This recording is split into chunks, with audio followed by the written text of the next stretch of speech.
میں کوشش یہ کرانگا کہ تنو روایتی گل نہیں اتنی گل ضرور کرانگا نبی کریم دا صحابی ہے تے نا حضرت عوام بن حوشب عوام بن حوشب آپ ملک شام گئے نا نماز اثر آپ نے ادا کی تھی ماں دی شان سمجھن واسطے ایکو گل ہی کافی ورنہ بندہ جناب لمیاں چوڑیاں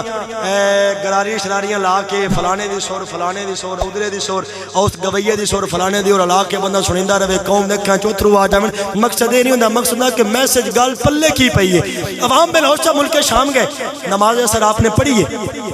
ماما والے بیٹھے ہو اپنے بھائی دی گل سنیا نے تے پلے پائے تے دل کرے تے میرے حق کی دعا ضرور کر دے ویجے نماز اثر آپ نے پڑھی نا تے آپ دے کناں دے وچ گدے دے رون دی آواز آئی آپ نے فرمایا شام والے معاملہ کی انہاں کہ حضور فلانی جگہ تے قبرستان ہے اس قبرستان دے وچوں روزانہ ایک قبر پھٹدی اس قبر چوں ایک جوان نکلدا ہے جسم دا انسانی سارو دا گدے والا ہے آپ نے فرمایا میں لے چلو دی قبر تے جدوں پہنچے تے آپ نے تکیا کی او نوجوان سار گدے والا نچلا داڑ انسانہ والا تے او گدے طرح بول رہے ہیں گدے طرح آواز نکال رہے ہیں آپ نے فرمایا انہوں معاملہ کی ان یہ سزا کیوں یہ سزا دا مستحق کیوں بڑھے انہاں لوگوں نے سرکار جدوں وی اے دی ماں انہوں نصیحت کر دی سی تربیت کر دی سی کہ بیٹے فلانا کام نہ کریا کر بیٹے فلانا کام نہ کریا کر پترا کام کر کے جلدی گھر آ جایا کر پترا غلط بیلی نہ بنایا کر پترا غلط سوسائٹیاں اختیار نہ کریا کر تے اے اپنی ماں نو کہندا سی ہر ٹائم تو گدے طرح بول دی رہنی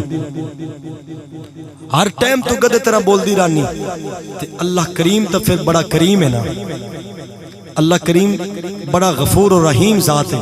حال کے کنات نو گوارا نہ ہویا اللہ نے انو گدے دا شر دے چھڑیا عوام بن حوشب کہنے لگے زمانے والے ہو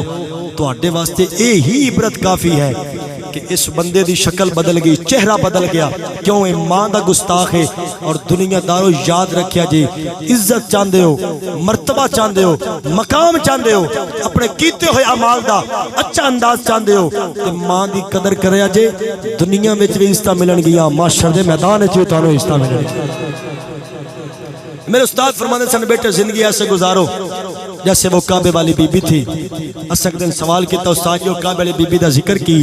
انہاں فرمایا بیٹے کعبے دا سین آئی سید کبیر احمد رفائی کھڑے آن ایک بڑھڑی اماں غلاف کعبہ پکڑ کے اللہ نو آندی یا اللہ بخش دے ورنا یا اللہ بخش دے ورنا یا اللہ بخش دے ورنا سید کبیر احمد رفائی کہنے لگے اماں جی کو جوش کرو اللہ نو دھمکی دے رہی ہو اللہ نہ بخشے گا تے مڑ کی کر سے اسا کیا نہ بخشے گا تے سدھی مدینے ٹر جاسا